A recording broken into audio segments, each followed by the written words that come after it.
he won the fight, but I thought that I had something on my arm. You've never made excuses, even in a career where you've had every right to make an excuse, Miguel, and that's one of the reasons I think the fans love you so much. Is you said win or lose, this would be your last fight. It was a great fight, but you didn't get the win. Is it in fact your last fight? It is. I'm going happy to my house, enjoy my family, and just being happy, being good, and be at my house. I want to be at my home. Is there anything you'd like to tell the fans since this is in fact your last fight? To all of you guys, thank you for supporting me at every moment, at every opportunity. I'm so glad to call Madison Square Garden my home. Thank you. Miguel, with fighters, you never know. You're different than most, but still sometimes guys get the... What do you say?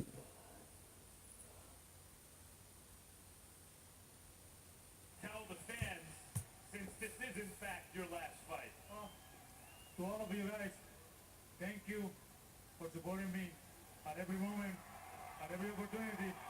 I'm so glad to call Madison Square Garden my home. Thank you. Miguel, with fighters, you never know. You're different than most, but still sometimes guys get the urge a couple of years later, whatever. If this is in fact your last fight, I'd like to tell you on behalf of everyone at HBO, certainly, and I think everyone who's dealt with you, it's been a pleasure covering not only your career, but dealing with you. We're going to miss you. Thanks for the memories. The pleasure was all mine. I had the opportunity to provide in the best way for my family, and that's all that matters for me right now. Thanks, Miguel, for a Hall of Fame career. Jim? I think about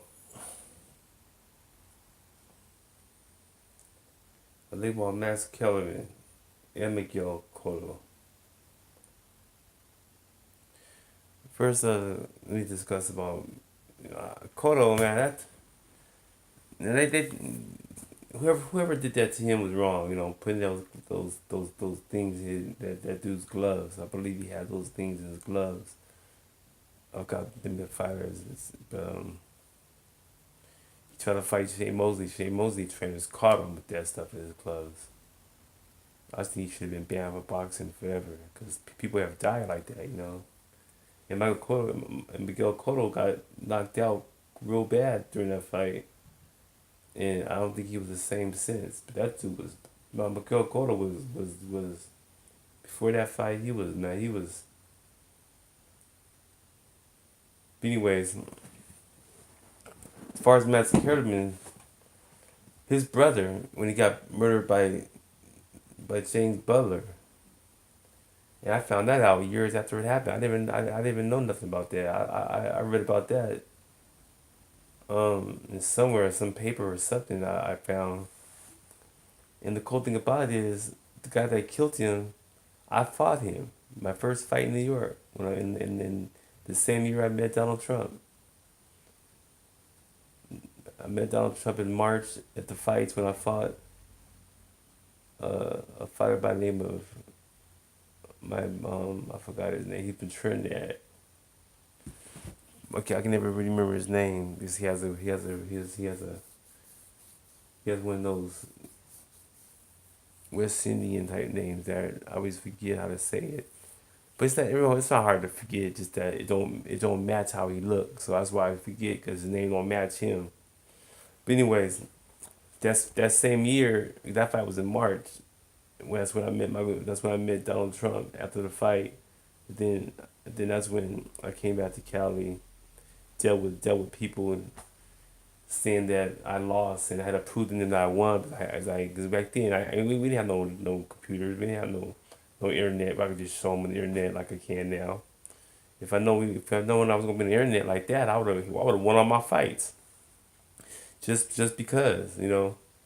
But at that time, we didn't have all that, so it didn't matter. It didn't mean nothing to me. But luckily, I got the paper the next morning and brought the paper to prove that I won, because they had thought I lost. Because the guy who fought David Reed, his first fight out of the Olympics, the guy that he fought that Devery beat looked just like me, and they had him in the paper because Roy Jones lost his fight. He got disqualified. So they gave David Reed the glory in the papers on the front cover. So they had my name in it. So I brought that to prove that I won. But I didn't think I had to prove I had won. But I thought there was gonna be a big party when I get to the house. They had nothing but ridicule towards me. I was like, what kind of mess? What in the world is that? I mean, but you have to understand, like I said, you gotta understand the facts. The facts is everything when it comes to living in a sinfulized society that we live in.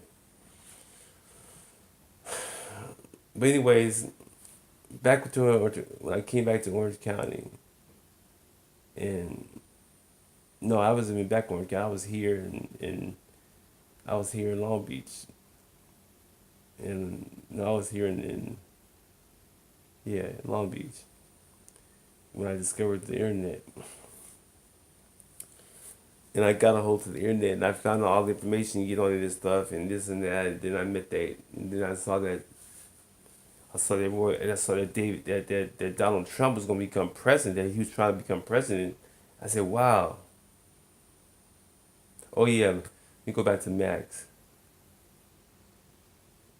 Kellerman. I forgot to talk about him.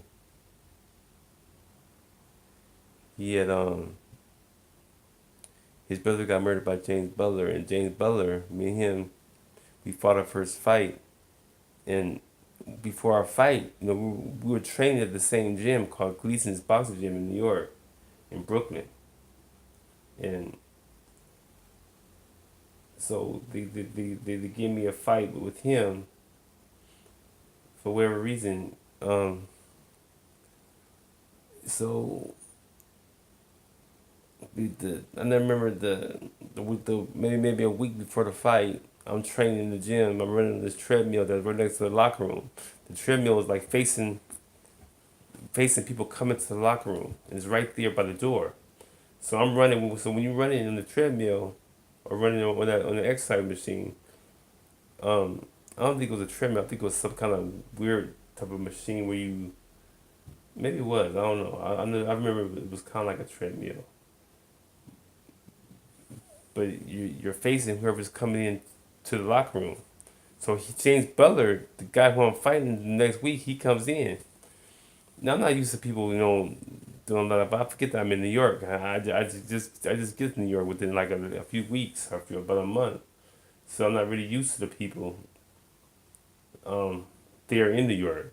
I'm used to people that lives outside New York. Like my ex-wife, she lived outside. Her family, they were outside. And people act different outside of where they're from. Now you get where they're from. If you're in their surroundings where they're from, they're more comfortable of how they're gonna be. You know.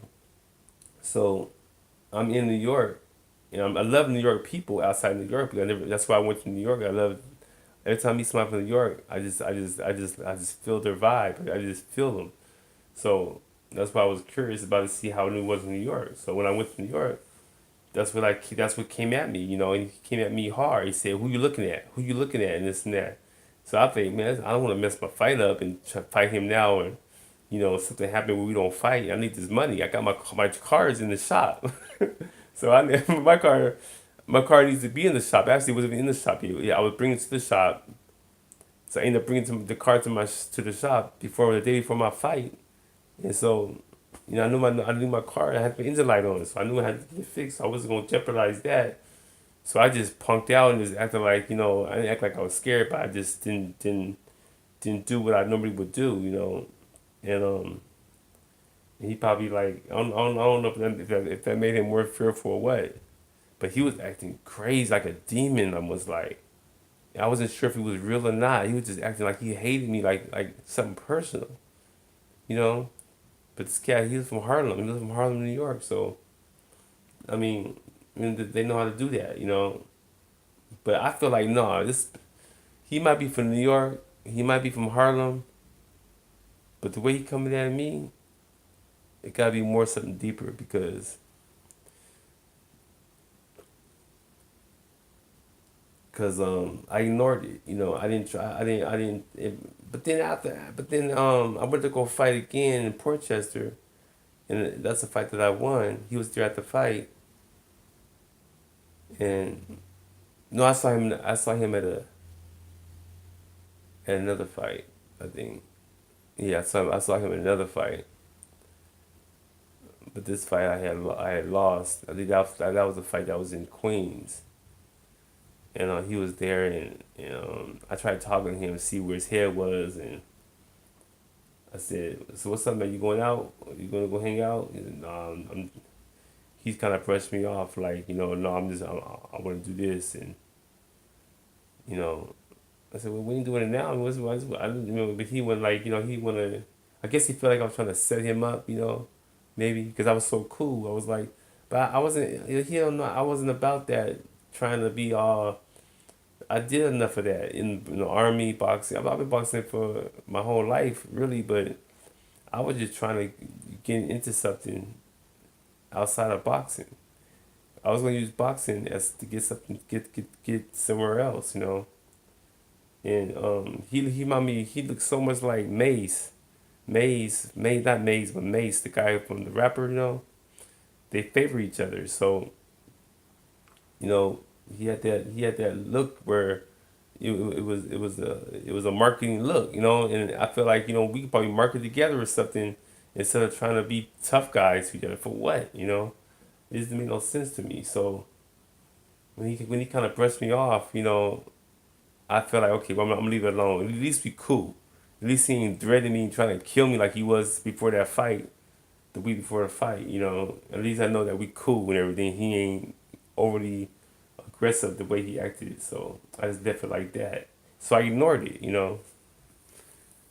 And I didn't go at him no more. Which I should have, because he ended up killing Kellerman's brother. Because when I told him that because I didn't even tell him I left. He probably heard that I left to go back to California.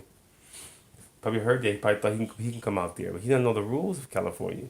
I didn't even know the rules of California really. I haven't been to LA yet. I was just raised in Orange County, and that's it. I knew about the East Coast. Because everybody that in Orange County, everybody that was in Orange County when I was growing up was from the East Coast, because of the military base. So I was familiar with East Coast people. My dad was from Ohio, so I would go to Ohio and go to Florida, so I knew about the East Coast. I was comfortable around East Coast people. I still am. I'm just now trying to get used to people from LA. My mom's from LA. She raised me with LA intellect, but I didn't think LA was anything to it, because it just how it is. Everybody in LA ain't from LA. If you are, then to me, you're just somebody who just, like the city says, lost, Los Angeles. But anyway, but I'm not saying that is bad. It might be good, because the more you know, the more misery you have. So maybe that's good. I don't know, but I know one thing: when Donald Trump was trying to be president, when I found out on Facebook 2015, I thought to myself, yeah, not gonna retaliate about him. I'm still not realizing at that time, even during that time, I didn't realize that, nigga, you should be alive for even going through what you're going through with the stuff you said to this monster. But I didn't see no monster. I just saw a innocent big old white man who just like he just going with the flow. That's what I saw when I looked at him. I could look at somebody in 2 seconds and figure them out. That's just how I some people can do that. I mean, I've been around enough people in my lifetime and talked to so many people in my lifetime all over the world that I can look at somebody and tell what they're about. I can just look at them.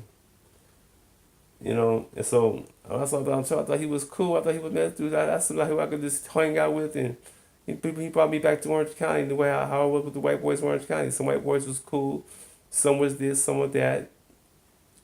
But so when he